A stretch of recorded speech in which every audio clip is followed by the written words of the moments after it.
नमस्कार दोस्तों, आज फिर से मैं एक बार अपनी वेजिटेबल्स का अपडेट आपको दिखाने जा रही हूँ। और ये मैं आपको दिखा रही हूँ राई मैंने जो बोई थी अब काफ़ी घनी हो गई है और ये लगाने लायक भी हो गई है अलग अलग जगहों में। हालांकि इसमें से कुछ निकाल के यहाँ पर लगा दिए हैं, तो अभी 2-3 दिन से तो ये बिल्कुल मुरझा गए थे, लेकिन आज ये थोड़ा ठीक हो गए हैं। तो अब लग रहा है कि ये चल जाएंगे। एक ये नहीं चल पाया तो यहाँ पे अब मैं दूसरा प्लांट लगा दूँगी और मैं देखती हूँ, अब जगह बनाती हूँ राई को और जगह भी शिफ्ट करने के लिए। और मिर्च अब पकने लग गई हैं और इसमें थोड़ा सा खाद की कमी, फर्टिलाइज़र की कमी हो रही है, तो इसलिए मुझे लग रहा है नई फ्लावरिंग नहीं हो रही है, तो इसके लिए भी मुझे अब कुछ करना पड़ेगा।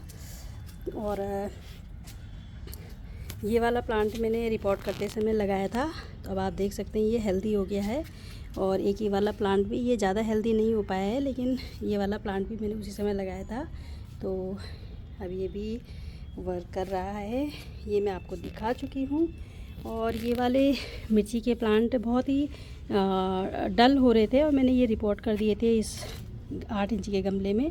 तो अब आप देख सकते हैं ये काफ़ी हेल्दी हो गए हैं प्लांट्स और इसमें नई नई ब्रांचेज भी निकल के आ रही हैं। तो मुझे उम्मीद है कि बहुत जल्द अब इसमें फ्लावरिंग भी स्टार्ट हो जाएगी। और अब मैं ये दिखा रही हूँ पालक का अपडेट। तो आप देख सकते हैं पालक कितनी घनी होके आई है और ये वही देसी वाली पालक है जिसका मैंने आपको सीड का पैकेट भी दिखाया था।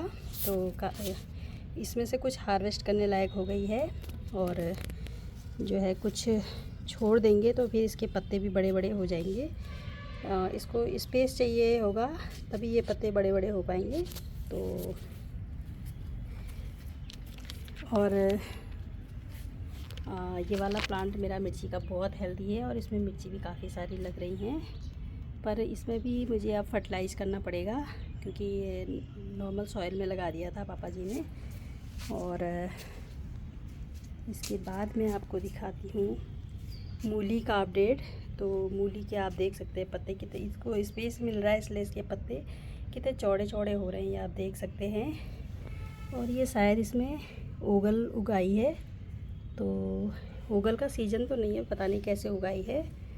तो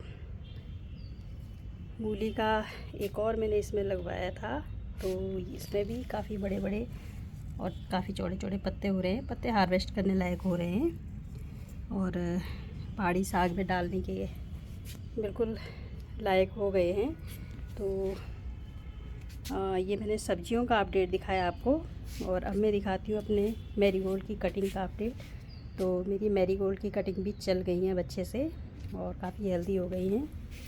और जो पुराने ख़राब पत्ते हो रहे थे वो भी अब झड़ गए हैं, लेकिन अब नए पत्ते ढंग से आ रहे हैं और इसमें ब्रांचेज भी अच्छे से बन रही हैं। मुझे लग रहा है अब इसमें कुछ दिनों बाद बड भी बननी स्टार्ट हो जाएंगी।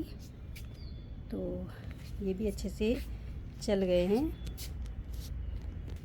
एक मैंने ये वाली गुलाब की कटिंग करके फर्टिलाइज़ कर दिया था, तो इसमें अब नई नई शूट्स निकल के आ रहे हैं, नई नई पत्तियाँ निकल के आ रही हैं।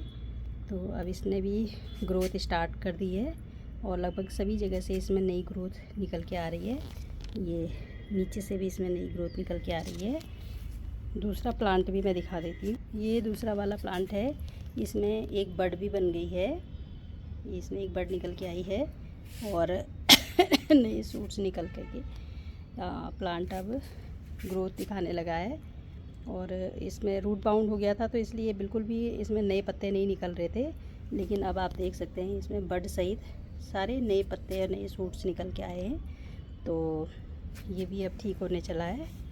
और ये मैंने पौध ला के लगाई थी लेकिन ये चल नहीं पाई और कुछ पौधे तो मर गए हैं। एक्चुअली पौध भी वो बहुत ही मरियल सी पौध थी, बहुत छोटी छोटी पौध थी और फिर मुझे लगाने में भी, पकड़ में भी नहीं आ रही थी, तो मैंने जैसा समझ आया वैसा लगा दिया। लेकिन अब कुछ प्लांट्स इसमें मर गए हैं, लेकिन कुछ प्लांट्स इसमें चल भी गए हैं। तो कुछ पौधे तो मेरे रेडी हो ही गए हैं इसमें, डायंथस टाइप और कुछ पिटूनियाज और 1-2 डॉग फ्लावर, ये तो मेरे रेडी हो गए हैं। और मधुमालती की मैंने प्रूनिंग कर दी थी। अभी मुझे नई ग्रोथ तो नहीं दिख रही है इसमें, आज 5वां दिन है, लेकिन पौधा अब मुझे ठीक नज़र आ रहा है। इसमें कोई मुझे मिलीबग या चींटी नहीं दिख रही है। गमला भी बिल्कुल साफ़ है। बस अब मुझे इसे रिपोर्ट करना है तो ठीक कंडीशन में आ गया है ये भी।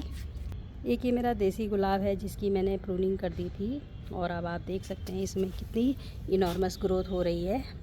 इसको मैंने चाय पत्ती का फर्टिलाइज़र भी दिया था, और इसमें आप देख सकते हैं ये बड भी निकल के आ रही हैं और खूब सारे नए सूट्स निकल के आ रहे हैं।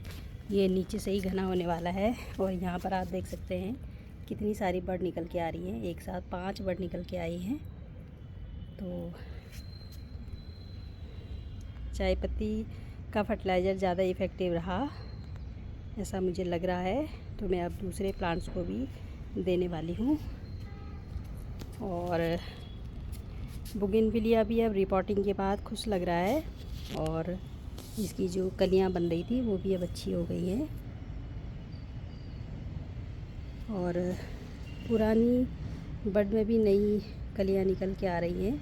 देखूँगी अगर ये बड़ी होंगी तो ठीक है, नहीं होंगी तो मैं इन्हें कट करके हटा दूँगी। लेकिन वैसे मुझे लग रहा है कि ये बड़ी हो जाएंगी, क्योंकि ये वाली की बड़ी होने लग गई है, तो इसमें भी फ्लावरिंग होनी स्टार्ट हो रही है। और जिनमें कलियाँ आने लगी थी वो तो आ ही रही हैं। तो मुझे लग रहा है ये दोबारा से ब्लूम होने के लिए तैयार है। अब इसकी सारी बड मुझे हेल्दी लग रही हैं, इसमें भी नई ग्रोथ आ रही है। तो और रिपोर्टिंग के बाद से काफ़ी अच्छा भी लग रहा है मुझे, ये प्लांट हेल्दी फील हो रहा है। इसके पत्ते भी काफ़ी अच्छे लग रहे हैं अब। तो और अब मैं दिखा देती हूँ लास्ट में अपना लेमन प्लांट। तो लेमन प्लांट के पत्तों में जो पीलापन था वो मुझे अब कम नज़र आ रहा है, कम होता नज़र आ रहा है। और इसमें मुझे नई ग्रोथ बहुत क्लियर नज़र आने लगी है। मैंने उस दिन कहा था कि इसमें मुझे नई ग्रोथ महसूस हो रही है, तो अब ये बहुत क्लियर नज़र आ रही है। पत्ते बनने लगे हैं इसमें, और जहाँ तक मैं समझ पा रही हूँ बहुत हेल्दी पत्ते निकल के आ रहे हैं। तो शायद जो मैंने इसमें फर्टिलाइजिंग की है और जो मैंने इसमें बीमार पत्तियों को हटाने का काम किया है, शायद उसकी वजह से अब पुराने पत्ते जो कि उस दिन मुझे बहुत ख़राब नज़र आ रहे थे, अब मैं ये दिखा देती हूँ आपको। ये भी, इनका भी टेक्सचर अब थोड़ा सा बढ़िया होने लगा है, और हल्की धूल की परत जमी है पत्तों पे। तो किसी ने मुझे बताया कि आजकल जो है नींबू के पेड़ पे ऊपर से मतलब आजकल नहीं, मतलब सर्दियों में, विंटर में नींबू के पेड़ पे ऊपर से अगर हम वाटरिंग नहीं करेंगे तो जो ये धूप की लेयर पत्तों पे जमी रहती है, ये इसको ज़्यादा ठंड से बचाती है, धूप फ्रीज होने से रोकती है सेल्स के सैप को। तो इसलिए अब मैंने सोचा है कि अभी तो मैं इसे नहला दूँगी, क्योंकि अभी ज़्यादा ठंड नहीं है, तो कुछ दिन ये फोटोसिंथेसिस से और अच्छा हो जाएगा।